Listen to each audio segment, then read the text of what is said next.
It seems that most of us growing up consider our parents to be immortal. We think that they'll always be there. And when suddenly they're not, we begin to realize how short life really is. My guest and I have that in common with respect to our fathers. She is the author of the book I Liked My Life, as well as co-founder of Empower Her Network. Her name is Abby Fabiaschi. Abby, how are you? I'm good. Thank you for having me here. Thank you for talking to me. I heard your story, and we talked off the air about this a little. I can relate to your story in a lot of ways, particularly when it came to your dad.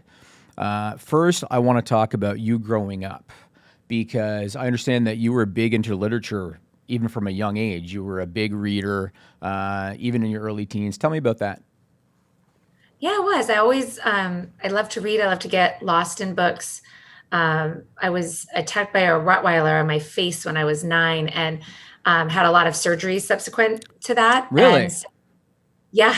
So that really was a time that affirmed for me the book, right? And where would go into these other worlds and take a escape from the moment that I was in, or the point in time that I was in.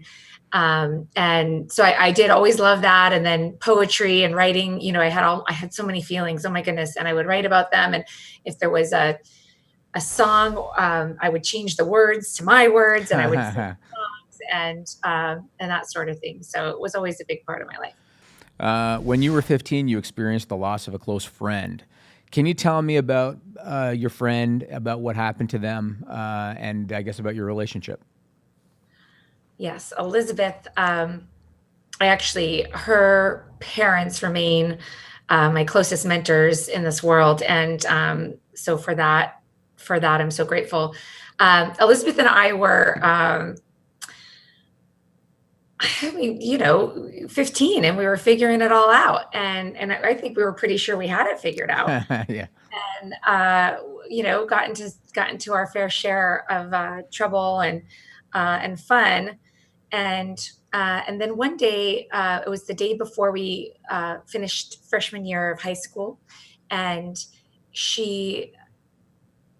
I was having two friends over, and normally I would have invited her. She would have absolutely been included, but we both liked the same boy, and we were going to maybe see the boy. So I didn't invite her that day, and she went with two of our other friends. And so one of our friends went out. They used our other friend who was a senior's car, and it started raining after they had left really hard. And I believe that his car had balding tires. It was the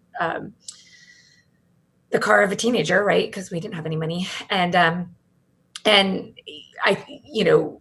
they were driving out to a more main road.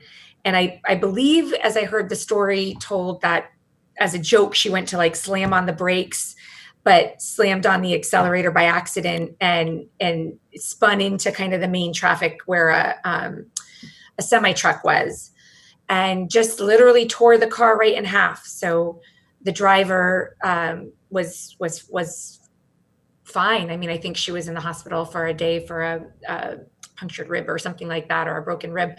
But the other half of the car was just gone. Elizabeth was just gone. So I think at that young age where you're still finding your voice, to grapple with grief was a very difficult thing. And that loss kind of sat on top. I had lost my grandmother, who is my best friend. She was very young, in her 49. And then I had lost my aunt. And then, so I was 15 years old, and I had all of this loss at such a young age.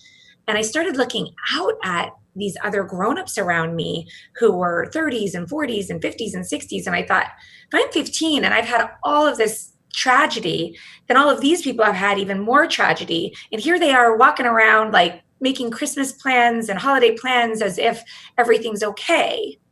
And instead of seeing that as resilience and as growth, I saw it as fake. So I went through a really dark time after Elizabeth's death, where I felt like everyone around, nothing was okay, and everyone was pretending everything was okay.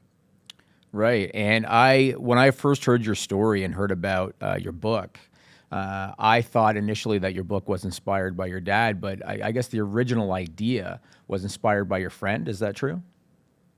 Yeah, certainly for me, you see from multiple perspectives in the book, and one of them is Eve, the teenage daughter who's lost her mother. And for me, that very much the book started around when my father was still alive. The first draft was written, and it was very much around exploring grief at that tender age of 15, and really what it means at that when you don't have your life philosophies worked out or anything really worked out, to experience loss like that, I saw it in our community. It can bring people closer together, or it can bring them further apart.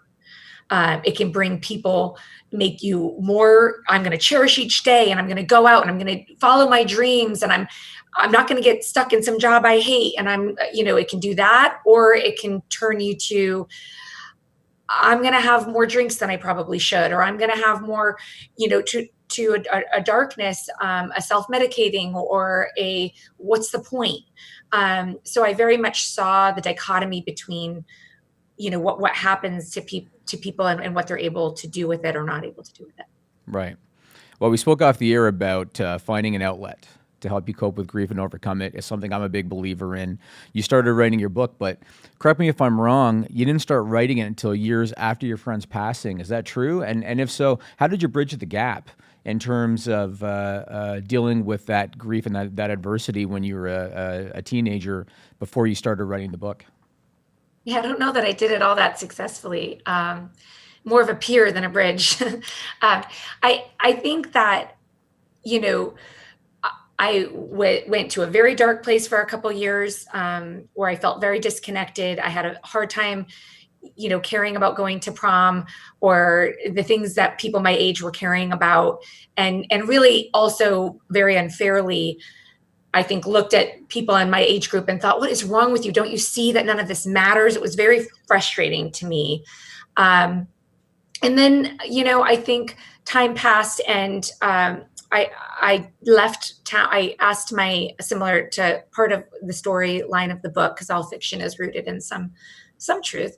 I realized that I wasn't in a good spot where I was. I would, for a high school student, I was engaging in things that were probably not in the best interest of my future.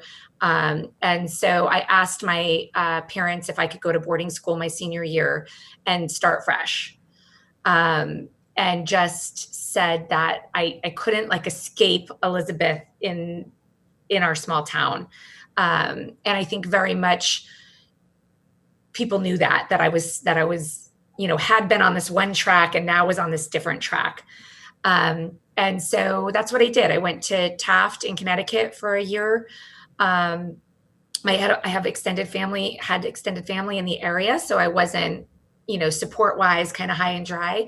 But it allowed me to focus on my studies. Again, I had always been very academic, and to start taking that more seriously again. And just allowed me, I think, a breather before college to get my head on straight. And so it wasn't until I graduated college and was in the working world and found myself having more time to write and journal on weekends and at night that I started really dealing with what that loss meant and what it did to me at such a young age. And then decided that I wanted to do that or explore that through fiction as a sort of way to unburden my problems on these characters, I guess. Sure. Yeah. Well, let's turn and talk about your dad. I know you were very close to your dad. I read that you said that he always had your back. Tell me about your relationship with him. I understand that he gave you a nickname when you were 10 years old, inspired by a Kevin Costner movie. He did, yeah. He watched Dances with Wolves and decided I was Tox-a-lot, and he called me it for years. I actually had to ask him as a birthday present. He would not stop. And so when I was 12, I said, all I want for my birthday is for you to not call me Tox-a-lot anymore. And he relented. He was the best. I think he was a non-traditional father, especially for the time. He very much let us be who we were. There was not an expectation, the fathers were like, they don't want their daughters to go on dates with boys, or they're cleaning the guns and threatening that. He taught my sister and I, it was like, to be independent. Yeah, go on a date, come home when you come home. If he used to say, if you like him, I like him. If you don't like him anymore, I don't like him anymore. And it was very much on us to make a life. He had no accountability. It wasn't, he said, I'm doing everything I can, giving you every resource I can give you. But if you can't figure it out, that's on you.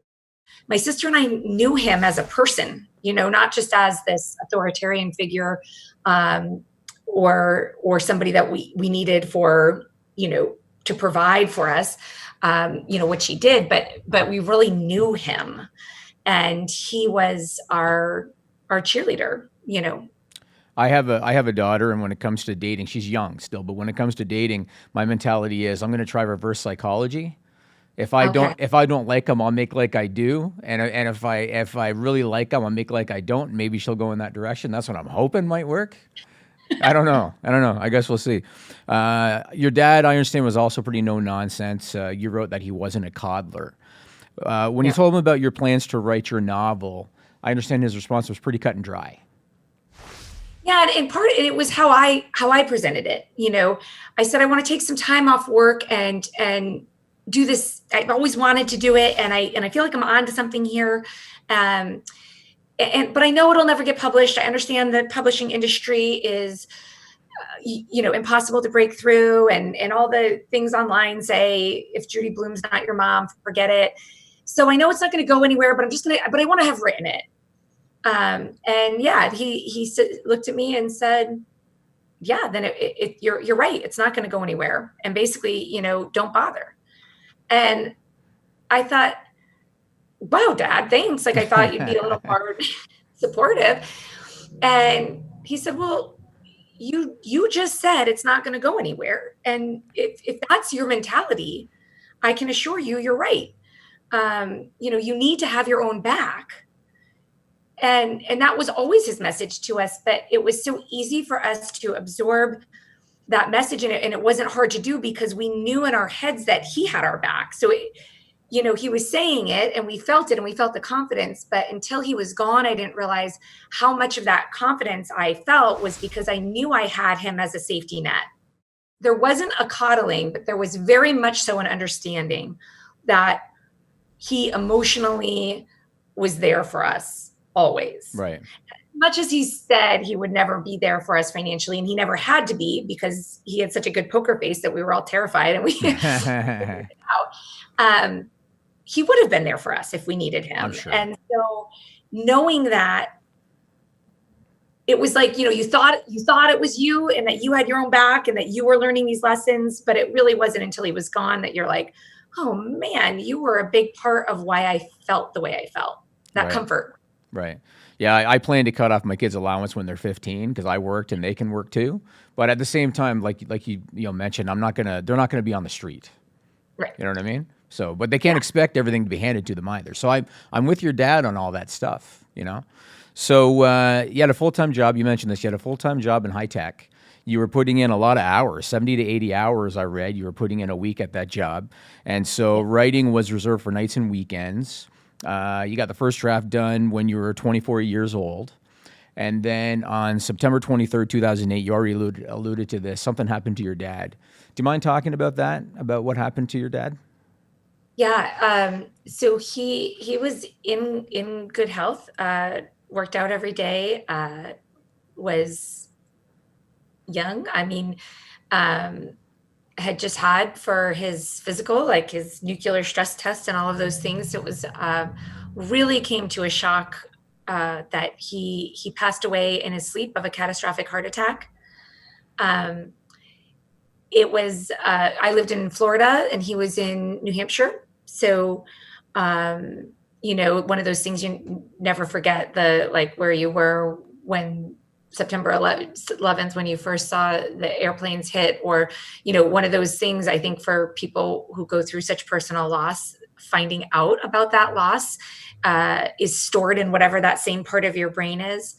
And for me, I had a 4-month-old baby, and my sister called. It was like 7 a.m, and she said, you have to put Paige down. And yeah, I remember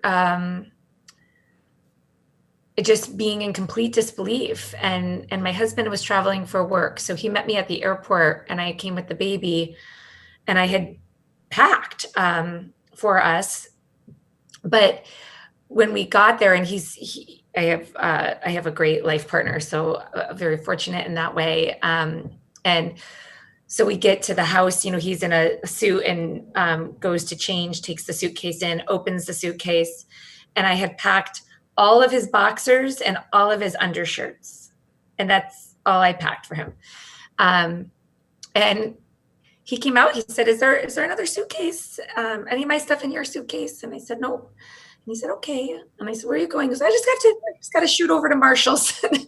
And, left and bought clothes for the couple of weeks. But I think it shows where your head is just not in your, completely not able to operate or function for that day and onward, really. It was a terrible time. For sure, yeah. When I got the call that my sister was reaching the end, I didn't pack any underwear. Just didn't think about it. And it wasn't until I opened up my suitcase, because I don't live near home either. And when I opened up my suitcase, I was like, oh crap, I didn't pack any underwear. So I had to go to Walmart, It really, you completely, I think, mentally shut down, and you're just unable.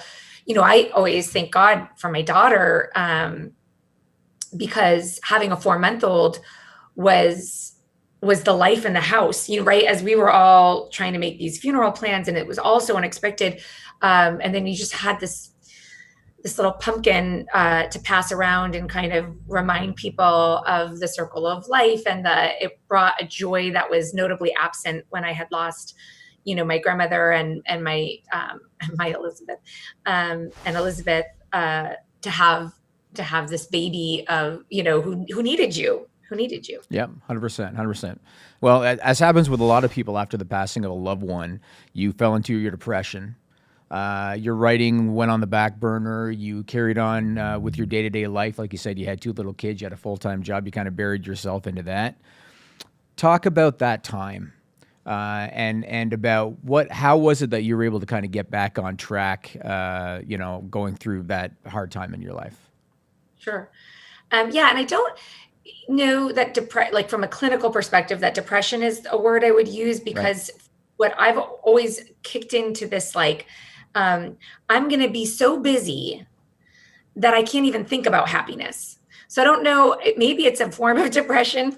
It's like the type A version of depression or something, but that's what it looks like for me. I become kind of perseverate on the to-do list and the anything else, on anything else other than the loss. And so that time was a really productive work time for me. I completely stopped writing, went back to work where I knew more of my father's opinions, and we had worked together for a long time and had a lot of memories of him. And I think I just really felt him there. So even though I didn't like the day-to-day work, I was good at it. And I hadn't learned yet that being good at something doesn't mean you should do it. And it felt good to be good at something, right? You had control at a time when I felt very little control. I also, had 2 young babies. My kids are 11 months apart. So I was pregnant when my dad died, but I didn't know it yet.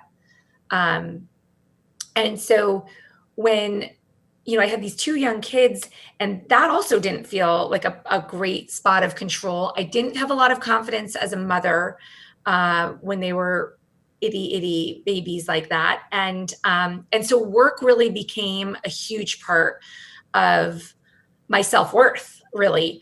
And, certainly the hours were there for that to be true. And I was running really hard. So I had just said to my husband, like, gosh, I feel like have all the same stuff my father had, and now I'm living his exact life of working 80 hours and all the stress and all of the stuff.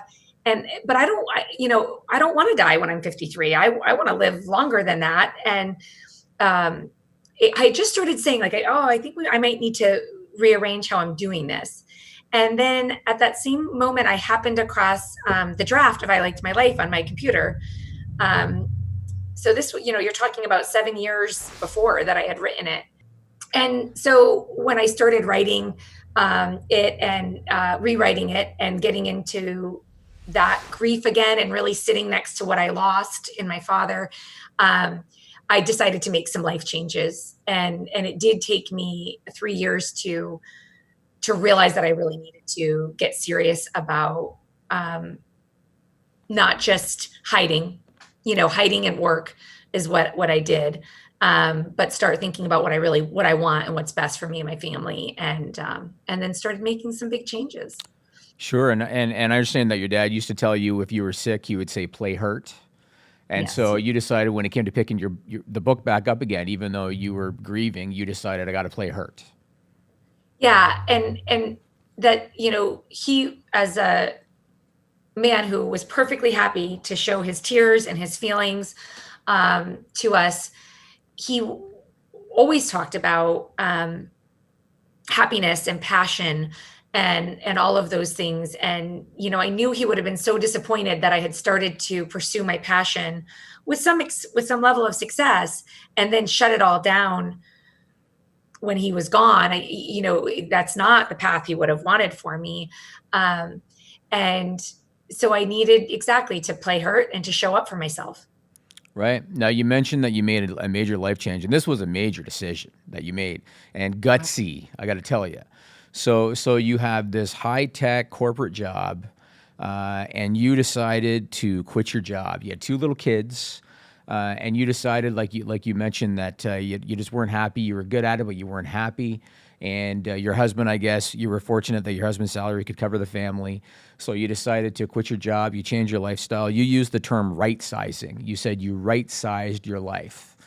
Tell me about that transition and about that decision, because I imagine that was probably exciting, but it was probably terrifying all at the same time. It was terrifying, but I remember I made dinner, and I was gonna float it by my husband. It wasn't a decision that was made. We weren't sure that we could live on one salary. We had never done it before. So we took a year from when we decided to do it, from the dinner to when I actually quit, was a year of saving and just living off of his salary and saving in case something were to happen. I do believe that, I do believe in leaping. But I also feel I'm a pragmatist, and so I think it wasn't like the next day I marched in and quit. But Yeah. but what was interesting to me was I was expecting him to hem and haw a little, or at least to be thinking in his head, this isn't who I married, because very much so when we were together, we met at business school, and I wanted to be the CEO of a high-tech company. And I was on the track, not necessarily to be the CEO, but on an executive track, and was an executive, and, was making a lot of money. And that had been important to me. And so I sat down and I said, well, this is the craziest thing, but I think I'm burnt out. I think I want to retire at the ripe old age of 34 and 34. And I couldn't believe, he looked at me and he said, oh, thank God. He said, one of us has to, it's not fun anymore. And he said, but I don't have a passion. People would think I was crazy if I just quit my job. You can go write a book, you can go pursue these other things that you want. And it was such a wonderful, he would never have asked me to quit my job in a million years, but when I said I wanted to, I think it was a relief for both of us. So we spent a year kind of planning on what that might look like. And then I quit. And I remember, first of all, I hadn't at all recognized that my computer, my phone, all of my assets were not owned by me. So you mail them in. I'm like, oh crap, I need a phone. I need a laptop. You don't realize how much of your life is tangled up in this relationship with a company. And I remember the first day August 1st, because the last day was at the end of July. And I kept picking up my phone because I was used to having, 300 unread emails that needed my approval or attention or whatever response. And it was like, Athleta, J. Crew. And I was like, oh man, like nobody cares what I'm doing right now. Nobody kind of floating out there. And then as part of that, also kind of the harder part, that was fun. And the writing was fun right away. And I dug into motherhood and met my kids. We had a close family always, and weekends together and trips and all of that. But I think I had a lot of that working mother's guilt where I was always, everything had to be planned. Everything had to be, we were members of the aquarium and the thing and the this and the that. And because I wanted to use these weekends to show them how much we loved them because we were so busy during the week. And so there was the beauty of that first weekend when I said, okay, you guys, what do you want to do? And my little 4-year-old said, can we just stay in our pajamas today? Nice. And I was like, they just want to relax and hang out with you. You don't have to put on this whole show. And so there was that kind of beautiful stuff happening. There was a lot of beauty. What surprised me was that I didn't miss the work at all, but how much of my self-worth had gotten tangled up in that paycheck. And that was the hardest thing for me, to just reassess and say, okay, you used to be a mediocre mother and now you're a great mother. You used to be a mediocre wife and now you're a great wife. You used to have all these passions that you weren't pursuing and now you're pursuing them and you're taking risks. And that's beautiful. And that's, closer to who your authentic self is. But you're not making a paycheck anymore and you need to get over it. And you need to figure out, if you're worried about that, how you're going to spend less money, save more money, affect the other end of the equation. If you're not affecting the income part of the equation right now, you can at least affect the output part of the equation. And there was a huge right sizing that happened in our household, because when we both were working 16, 80-hour weeks, you don't have time to really research cars and find the best deal, or, it was just like, oh, we're going to go on vacation, and you bought it. There was so much opportunity in our house to spend less money. And obviously we didn't need the childcare anymore, which anyone who's paid for childcare knows is a hefty savings right there. So there was a lot of that. And I had to just kind of get over myself on the value that's tied to money. Sure. Well, you revisited your manuscript and the book came to life. Eventually it was published and you got glowing reviews. Did you anticipate that kind of a reaction? No, I never thought anyone would read it but my sister. So I was shocked. I don't have a background in writing, and it was starred by, and did well, and was published in 6 different languages, and did well. And yeah, I was, no one was more surprised than I. Now, this book, I Liked My Life, it's not an autobiography, it's not a memoir, it's a novel about the matriarch of a family committing suicide and leaving her husband and teenage daughter behind. And you mentioned earlier about the teenage daughter, Eve, and how you might have lifted some things from real life when you were a teenager. Are there any other elements about that story that are reflective of your life, or maybe of the life of someone close to you? Yeah, I think very much so. I mentioned earlier that Elizabeth's parents remain very much a part of my life. And, we talk all the time about the people who aren't in the room.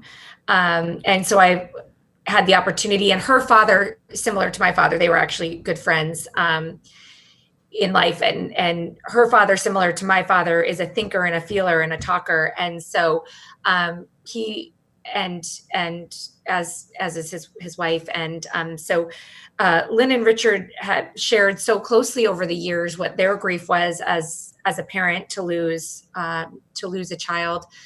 So I think I learned a lot from them and their more mature version of grief. And so I think a lot of that is in there. Lynn talks to me a lot about love, compassion, and forgiveness, and really models that in her life. So I had the opportunity to talk about some of that in the book. And then from my own experiences, with my father, and the opportunity to talk about both sides of grief as a teenager relative to grief as an adult. There's a lot in there that is rooted in personal experience, and then what happens in the story is where the magic is, or whatever. Right, right. You ended up co-founding a nonprofit called Empower Her Network, and we're going to talk about that in a minute. But you did an interview with a website called momadvice.com, and I'm tying this into kind of the nonprofit that you created. You said that after you left your job, you realized that nothing of substance had changed. Explain what you meant by that, because I think that ties into this nonprofit stuff that you started doing. Yeah, I mean, it's very humbling, right? You think that it felt very important. Everything felt very important that I was doing during this 80 hours a week. And I had to go to Germany, and I had to, it was very important. And then you stop doing it and you realize that the business carries on. It's fine. They hire people to replace you. They move on. It's fine. And it gives you this perspective of, well, so what do I want to do with impact and skill set? And for me, I quit. I was writing. I never expected the book to do what it did, right? I never expected it to do well. And I had this skill set, this, business skill set that I wasn't using anymore. And so I really wanted to find, almost probably to protect my sense of needing to accomplish something tangible. I wanted to find something that, instead of just, donating money to a cause, that I was really also giving my resources, my faculties, my insight. And so I started thinking, okay, I had been asked to be on boards before of charitable organizations, and really didn't make the time is the right way to word that.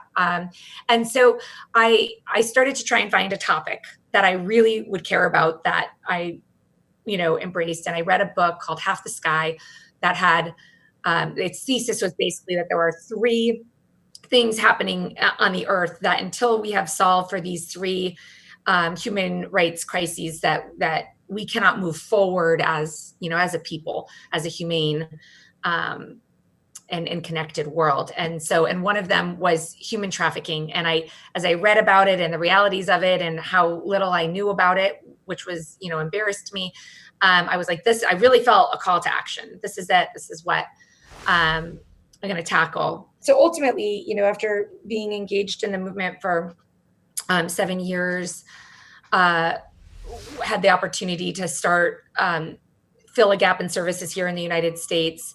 And so that's what we did.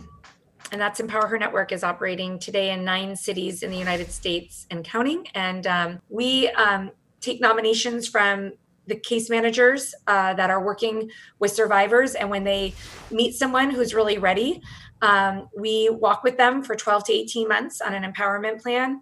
And we focus on housing, education, and employment. And the goal is fiscal independence.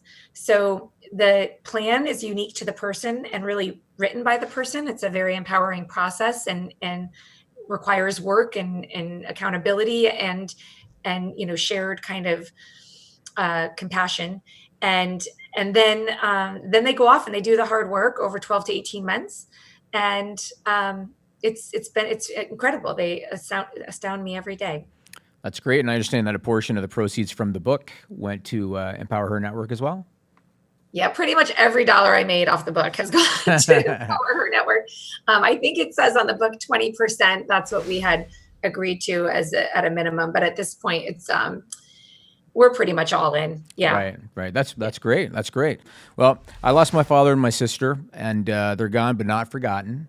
And I think of them often, and things day to day in my life will remind me of them. And sometimes my kids will say something that remind me of them, or my kids will do something that remind me of them. With you, I understand that you still celebrate Father's Day. You celebrate it with a glass of Maker's Mark bourbon, I understand. So was that one of your dad's loves? Must have been, right? Yeah, he loved a good Maker's Mark at the end of the day. He was a hard work. He'd get up at 5:30, work out, go to work a 10-hour day. And then he'd sit down, and we used to, my husband and I actually lived with them for a year while our first townhouse that we had gotten was being finished. And we used to sit out on, he had these little Adirondack chairs on a fire and have a maker's mark. So it'll always be something that I associate with him and just talk. He loved, the other part of that tradition is that he loved candy bars, like nothing fancy, none of this fancy stuff that's there now for like $7 for a candy bar. No, Yeah. but like a Score or a Heath bar or a Milky Way or whatever, but he liked them in the refrigerator so they were cold. And so that's, my Father's Day tradition is usually the night before Father's Day so that I can give my husband his day and celebrate him. But the night before Father's Day, we always celebrate Poppy and have bourbon and candy bars and tell stories. Awesome. That's good. That's a good tradition. I understand your dad encouraged you to be a doer and a risk taker. You quit your job to write a book. You started a nonprofit. So safe to say that the encouragement worked? Yeah, I hope so. I like to think that if he were here, he'd be proud of my sister and I, and the fact that even after losing our hero, our person, that we have continued to look outward and do our best. I would do anything. It's not worth it. I definitely came to the conclusion that there is beauty and clarity in grief. There's things to learn. I never would have gone all in and quit my job if he wasn't gone, because it was his death that sort of scared me to life in a little bit of a way. And it'll never be worth it. I would rather be stuck in high tech and have him here. So you kind of have to digest, the injustice of that loss. The price of these lessons that I've learned were him, and that's not worth it. But it is what it is. I cannot get him back. So I'm going to take what I learned from his experience and try and do right by his memory. And that's sort of the best I could do with what we were handed. Right. Well, I think that, a lot of people aspire to write. Most don't get published. Most certainly don't end up with a bestseller. And so that was a major accomplishment. I love what you're doing with the nonprofit. I'm sure that your other book is going to get published too. And so I want to thank you for the time. So again, we've been talking to Abby Fabiaschi, author of the book I Liked My Life, co-founder of Empower Her Network. Thanks for the time. It was good to talk to you. Thank you so much for all you're doing to help people through these times. I really think community matters. For sure. Thank you very much.